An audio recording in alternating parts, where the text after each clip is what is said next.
Bom dia, Igreja Metodista. Como vocês estão? Espero que vocês estejam bem. Vamos começar agora mais um culto de domingo. E espero que vocês estejam em um lugar tranquilo, estejam confortáveis, para que vocês possam estar louvando com a gente nesse momento. Antes de começar, eu queria fazer uma oração. E depois eu vou ler rapidamente um versículo. Vamos fechar nossos olhos. Senhor Deus Pai, muito obrigado por esse dia. Pai, muito obrigado por esse culto que vai começar. Deus, que o Senhor esteja sempre à frente dele, Pai. Que a gente possa fazer isso para a honra e glória do seu nome, Deus. Muito obrigado pela sabedoria que o Senhor dá para os homens desenvolver essas tecnologias, Deus. Que mesmo a gente separado fisicamente, a gente pode estar conectado espiritualmente, Deus. Continue sempre à frente e que a gente possa estar sempre voltado nossos olhos para o Senhor, Deus. É isso que eu te peço em nome de Jesus. Amém. Eu quero ler rapidinho um versículo que está em Salmos 122, versículo 1. O versículo ele fala assim, ó: Alegrei-me quando me disseram, vamos à casa do Senhor. E quando eu estava lendo esse versículo, estudando esse versículo, um dos comentários que eu vi de um teólogo que chama Matthew Henry, ele começa a falar sobre a importância da gente fazer culto nos nossos lares, né? Ele fala assim, devemos adorar a Deus em nossos lares. E ele fala isso em 1700, 1600, 1700. E eu comecei a refletir, né? Como que desde aquela época as pessoas já tinham essa mentalidade de fazer um culto, de adorar a Deus dentro da própria casa dela.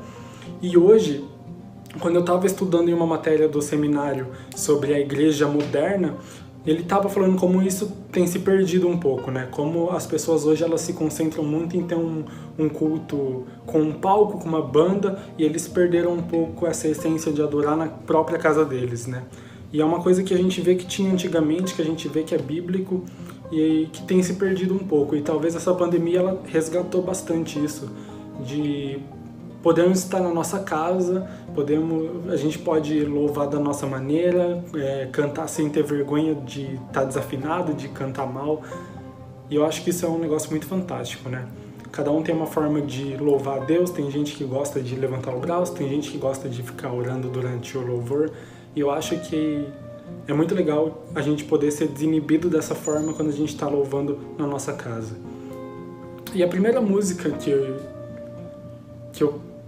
eu gostaria de estar louvando junto com vocês é a música Vem. Esta é a hora da adoração. Porque é uma música que fala, né? Vem a mim, vem assim como estás. Então, eu acho que é uma música muito importante, que ela mexe muito comigo, porque fala, vem como estás, não importa como você está hoje. Você pode estar cansado, com sono por ter acordado cedo, você pode estar mal-humorado porque não queria estar agora de manhã, ou o horário que você tiver, você não queria estar assistindo o culto, mas vem que o que você faz aqui é para a glória do Senhor e não para a gente. Então, vamos começar nosso momento de louvor agora, e é isso.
Escolher o tesouro maior terá.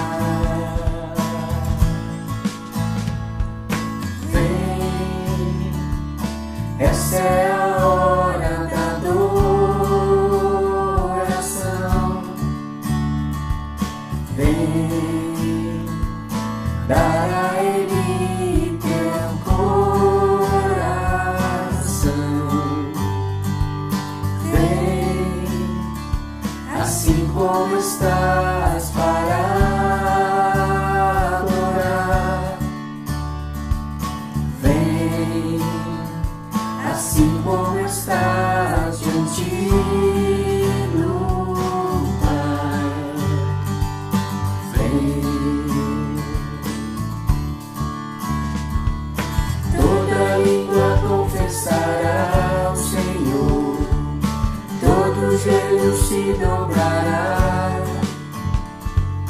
mas aquele que a ti escolher o tesouro maior terá.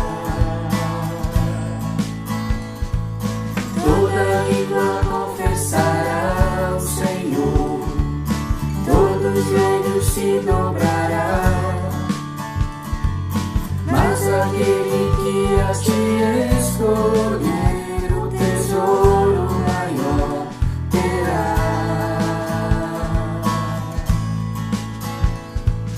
Vem, assim como estás, vem, assim como estás, vem.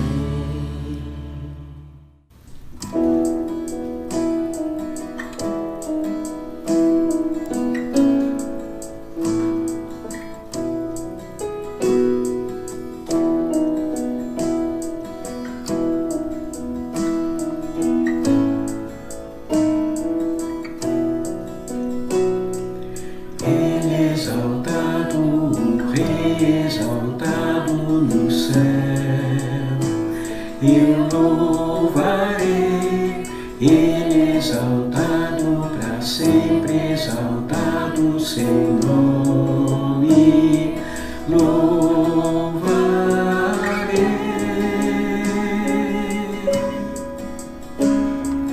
Ele é o Senhor, sua verdade vai sempre reinar. Terra e céu glorificam seu santo nome. Ele é exaltado, o Rei exaltado no céu.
Seu santo nome, ele é exaltado, o Rei exaltado no céu.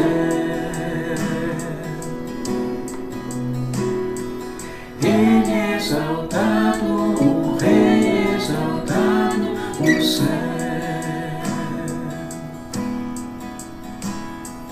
Ele é exaltado, o Rei exaltado no céu.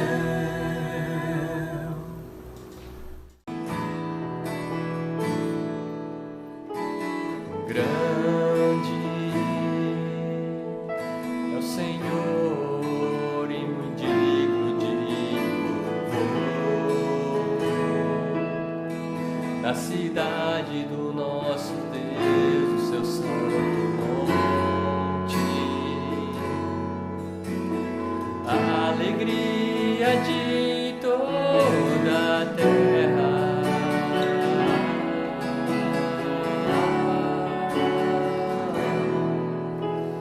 grande é o Senhor em quem nós temos a vitória, que nos ajuda contra o inimigo. Por isso diante dele nos prostramos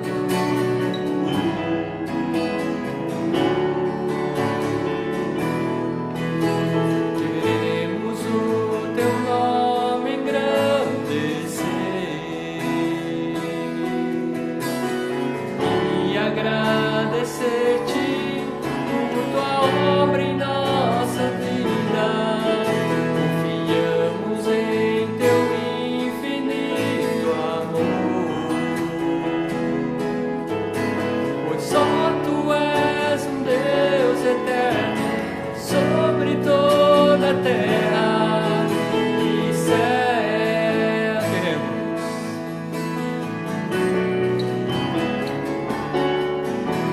Queremos o teu nome engrandecer e agradecer-te por tua obra em nossa vida. Confiamos em teu infinito amor, pois só tu és um Deus eterno sobre toda a terra e céu, sobre toda a terra e céu, sobre toda a terra e céu.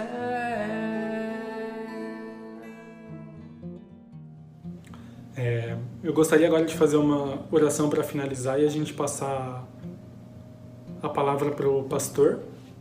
Então, vamos fechar nossos olhos de novo. Vamos estar orando agora. Senhor Deus Pai, muito obrigado por esse momento de louvor que a gente teve, Deus. Muito obrigado por cada som, por cada música, por cada cântico, e que tudo isso possa ser para o Senhor, Pai. Possa ser nossas adorações para os seus ouvidos, Pai. Que o Senhor receba, Deus. Perdoe nossos pecados e que o Senhor continue abençoando cada pessoa, Pai, em sua casa, Pai, protegendo-as. É isso que eu te peço, em nome de Jesus. Amém.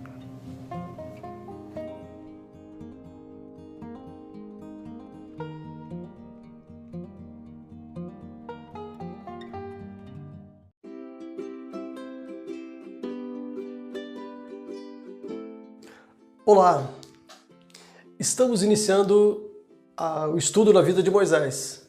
Já trabalhamos o livro de Êxodo no domingo passado e hoje nós continuaremos. Moisés definitivamente é a principal figura do Antigo Testamento. E agora nós vamos ver como começou a história desse grande libertador e legislador da nação de Israel. O texto para nossa leitura hoje se encontra no livro de Êxodo, no seu capítulo 2. Vamos fazer a leitura do versículo 1 até o 10. Um homem da casa de Levi casou com uma mulher da mesma tribo. A mulher ficou grávida e deu à luz um filho.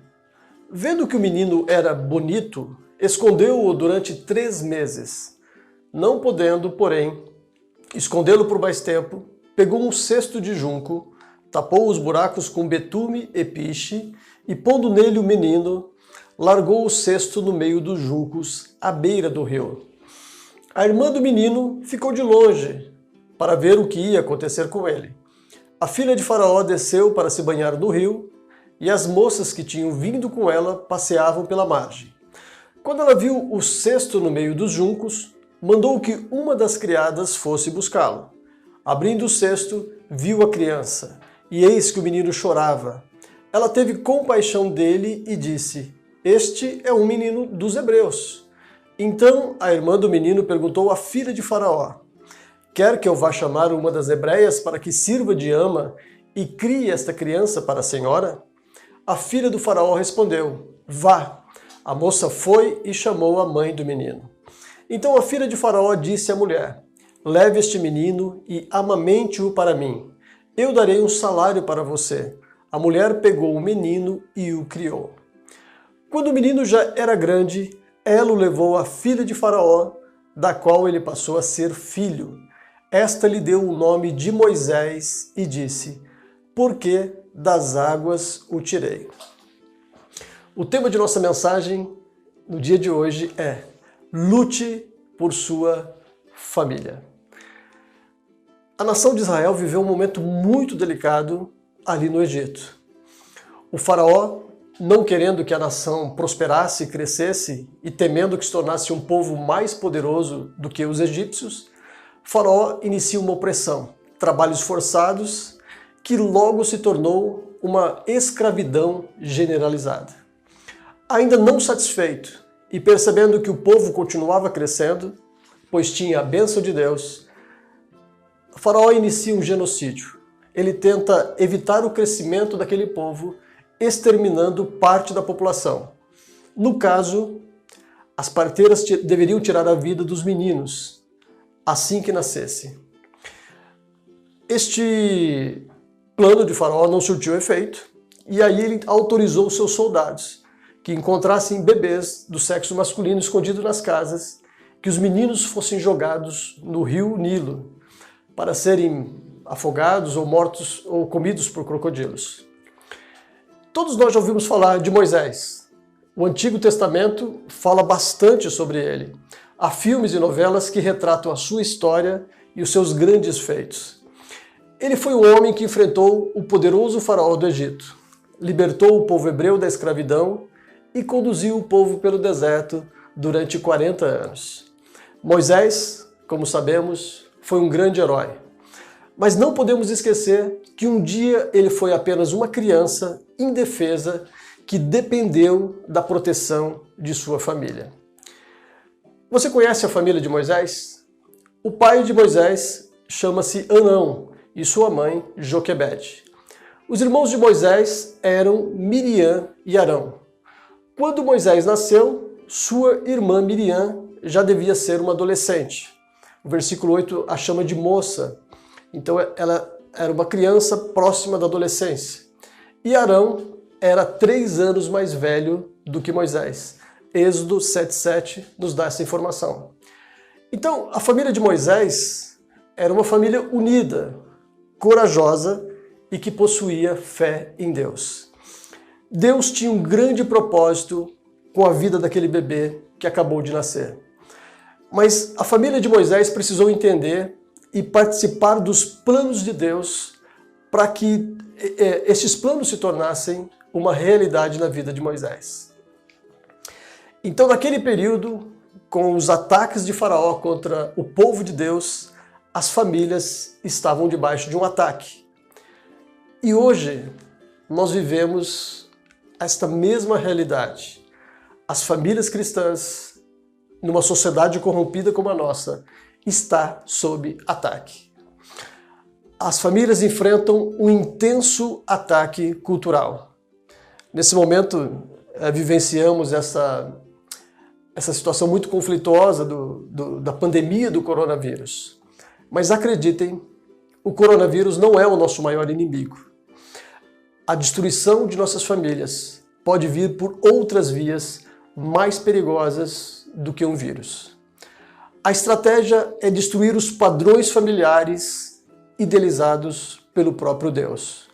Destruindo-se as famílias cristãs e as famílias da sociedade em geral, nós corromperemos definitivamente a nossa sociedade e viveremos em uma sociedade distante dos padrões de Deus. A família é o nosso maior patrimônio e Deus quer que nós cuidemos de nossas famílias. Lute por sua família. A sua família, a minha família, são os maiores patrimônios que temos. E como posso defender a minha família? O que pode ser feito para defender a minha família? Usando a história de Moisés, vamos ver alguns aspectos que seriam defensivos, protetivos sobre a nossa família. Primeiro deles, é preciso proteger os mais frágeis. Moisés foi o terceiro filho de Arão e Joquebede. E o faraó decretou naquele período que todos os bebês do sexo masculino, assim que nascessem, deveriam ser mortos. Pelas parteiras, ou caso elas não fizessem o serviço bem feito, os soldados deveriam pegar esses bebês e jogar no rio Nilo. O faraó queria impedir o crescimento do povo de Israel, um povo que servia como escravo no Egito. Assim, Moisés, pela lógica de Faraó, pelo plano de poder de Faraó, deveria ser morto pelas parteiras ou jogado no rio Nilo pelos soldados assim que nasceu. Porém, a família de Moisés se recusou a cumprir a ordem do rei e escondeu a criança por 3 meses em sua casa. Isto foi um gesto de coragem, um gesto de amor e um gesto de alguém que compreendia que Deus tinha um plano especial, um propósito especial na vida daquele bebê. Eles decidiram proteger a criança e assim arriscaram suas próprias vidas, desobedecendo a ordem do poderoso e incontestável Faraó. O bebê recém-nascido não teria chance de sobreviver sem os cuidados, sem a proteção materna, sem os primeiros cuidados que uma criança precisa. Ela precisava do leite materno, do cuidado da família e da proteção. E o cuidado e a proteção dos membros da família é uma das coisas mais preciosas que o ser humano tem em sua vida. Cada um de nós um dia já foi criança e precisamos do cuidado e proteção de outros. Um dia crescemos e assumimos a responsabilidade de cuidar de outras pessoas mais frágeis. Por exemplo, cuidamos de nossos pais em sua velhice. Mas um dia nós mesmos precisaremos do cuidado especial de alguém. Nós seremos o elo mais frágil nessa relação e precisaremos do cuidado de outros. Portanto, queridos, este é um desafio que nós temos, uma responsabilidade diante de Deus de olhar para os pontos para os elos mais frágeis de nossa família e protegê-los. Nós estamos vivendo uma pandemia em nosso país e em todo o planeta. Muitos temem adoecer ou morrer, ou mesmo perder alguém que ama em sua família. Em um momento difícil como este, nós vemos a importância da família, a família protegendo os seus membros. Os membros mais frágeis precisam da proteção e do nosso cuidado. E é exatamente isso que Deus espera de nós. Não somente uma proteção contra um vírus, mas também uma proteção contra uma cultura que não honra a Deus, uma cultura que não valoriza os valores que são fundamentais para Deus e que estão contidos em sua palavra. É isto que Deus espera de nós. O texto de 1 Timóteo 5,8 é muito contundente e muito incisivo em nossa responsabilidade. Se alguém não tem cuidado dos seus, e especialmente dos da própria casa, esse negou a fé e é pior do que o descrente. Primeira carta de Paulo a Timóteo, capítulo 5, verso 8. A nossa responsabilidade diante de nossa família é muito grande. É um patrimônio que precisa ser protegido. O segundo aspecto que vamos abordar aqui, ainda pensando na história da família de Moisés, é que nós devemos entregar esses membros aos cuidados de Deus. Como posso defender a minha família? Entregando esses membros aos cuidados de Deus. Eu preciso proteger a minha família, mas eu também tenho que saber que vai chegar o momento que nenhuma superproteção vai resolver, mas somente o cuidado de Deus, a confiança na providência de Deus deve ser o caminho natural. A família de Moisés protegeu a criança pelo tempo que foi possível. Era uma questão de tempo para os soldados egípcios descobrirem uma criança escondida e chorando em uma casa. Eles eram escravos, estavam debaixo de vigilância. E se fossem descobertos escondendo aquela criança por 3 meses, toda a família poderia ser morta. A família compreendeu que era hora de entregar a criança aos cuidados de Deus. Depois daquele período de proteção, agora a criança deveria ser entregue aos cuidados de Deus. E os pais desenvolveram um plano arriscado com a participação, com a colaboração da filha Miriam. Ao não poder mais manter o bebê oculto em casa, a criança foi depositada à beira do rio Nilo, entre os juncos, dentro de um cesto preparado para boiar e perto do local onde a princesa egípcia tomava banho regularmente. Tudo foi acompanhado pela corajosa Miriam, muito bem orientada pelos pais, para proteger o irmãozinho. E o plano surtiu efeito. Logo que a princesa iniciou o seu banho e percebeu algo no meio do junco, ela pediu que aquele cesto fosse trazido até ela. Assim que a princesa olhou o cesto, ela encontrou um bebê e sentiu compaixão por ele imediatamente ao vê-lo chorando. Miriam se aproximou e ofereceu-se para encontrar uma mulher entre as hebreias que pudesse ser a babá, a cuidadora daquela criança que a filha de Faraó estava adotando naquele momento. Essa conversa foi muito arriscada. Uma escrava se aproximar da princesa, conversar com ela, e ainda dizendo o que a princesa deveria fazer naquela situação, era uma jogada muito arriscada. Mas a família tinha convicção de que Deus estava agindo e era hora de entregar o bebê aos cuidados de Deus, porque já não era mais possível protegê-lo. E a princesa, incrivelmente, gostou da sugestão de Miriam e pediu para que Miriam buscasse uma mulher hebreia para cuidar do bebê. Assim, Joquebede conseguiu trazer o bebê de volta para sua casa, assumindo o cuidado da criança.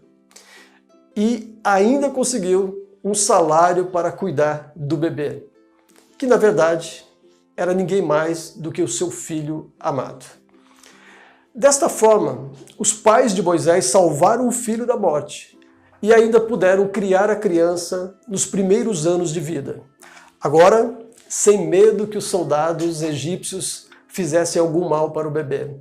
Agora eles tinham uma autorização legal, tinham a tutela do bebê que foi adotado pela princesa, filha de Faraó. Quando Moisés estava pronto para ir para o palácio de Faraó, os pais tiveram que entregar o filho uma segunda vez. Agora eles precisavam entregar para a princesa, a mãe adotiva. O livro de Hebreus, a carta aos Hebreus, nos lembra que tudo isso foi um ato de fé, um ato de grande coragem da família de Moisés.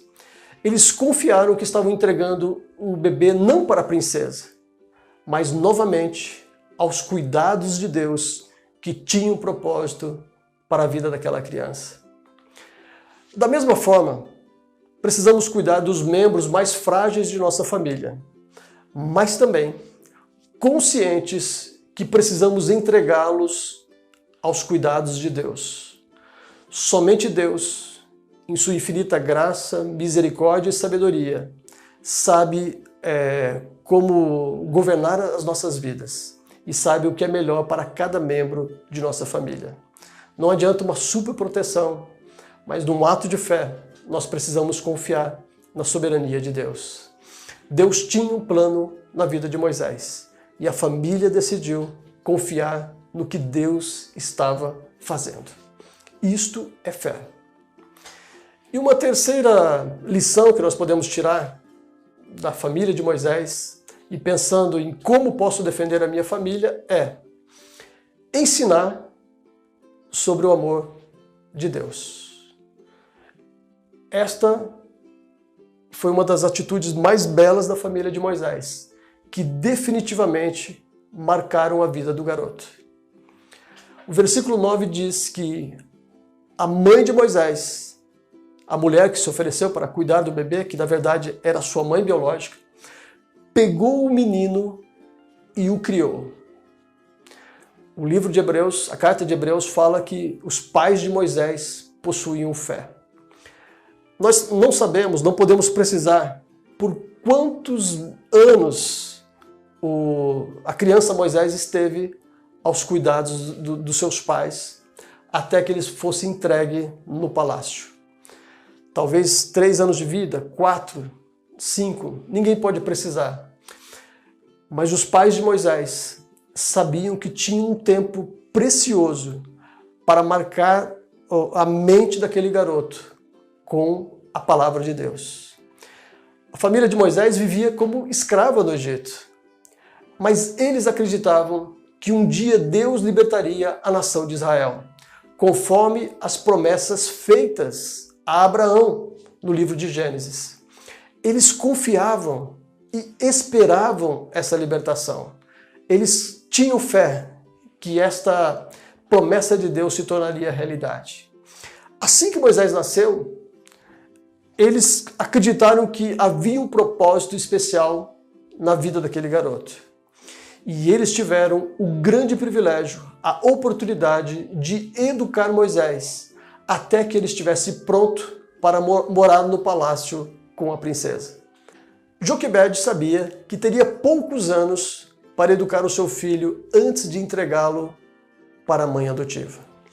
A família tinha pouco tempo, mas era um tempo precioso, e decidiram dar a formação mais poderosa para transformar a vida de uma pessoa, ensinar sobre o Deus de Israel, apresentar a palavra de Deus para essa criança.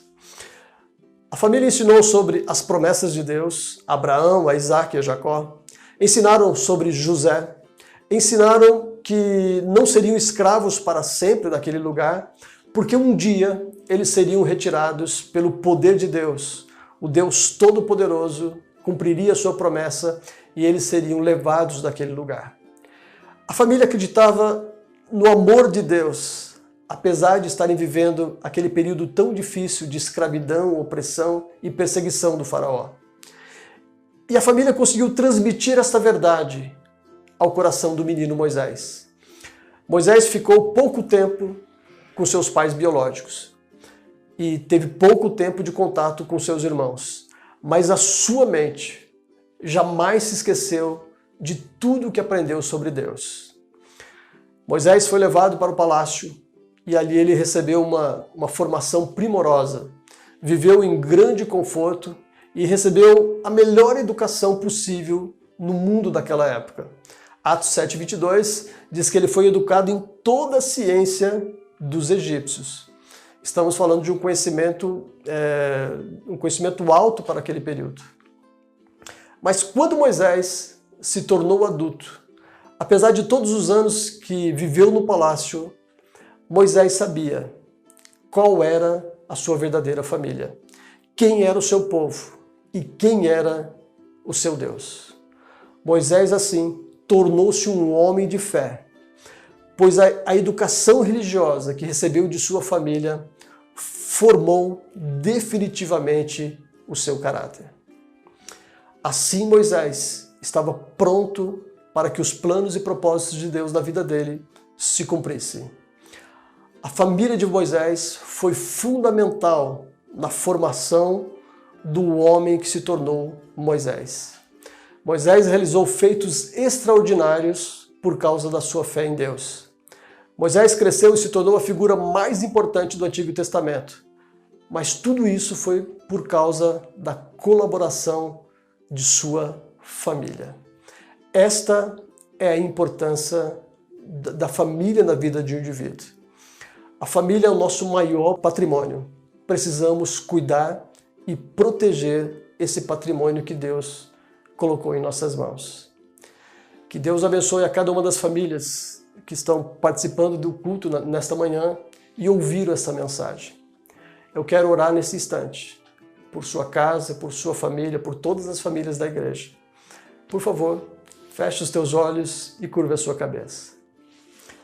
Pai, nesse instante, nós oramos por todas as famílias aqui representadas que assistiram, que ouviram essa mensagem, assistiram esse vídeo, ó Pai, e que foram alcançadas em suas casas.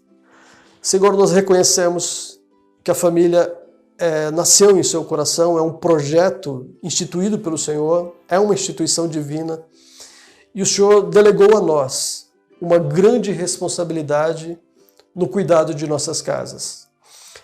Que nós possamos dizer como Josué, eu e a minha casa servimos ao Senhor. Mas sabemos que isto implica, Pai, em responsabilidades, no cuidado mútuo, Pai, que nós temos com os membros mais frágeis, nessa responsabilidade, Senhor, que nós temos de educar uns aos outros, fortalecendo, Senhor, os valores bíblicos em nossa casa. Mas também, Senhor, precisamos confiar em Teus propósitos. Tudo aquilo que o Senhor faz é bom. Entregamos, ó Pai, as nossas casas, as nossas famílias, os membros de nossa família nas Tuas mãos. sabendo, ó Pai, que o Senhor fará o melhor por nós. Somos gratos em nome de Cristo Jesus. Amém. Deus abençoe a sua casa, a sua família, que Deus te dê uma semana muito abençoada, que capacite em seu trabalho e que seja uma semana onde você verdadeiramente veja Deus agindo na história de sua vida. Deus abençoe a todos, um forte abraço, até o próximo domingo.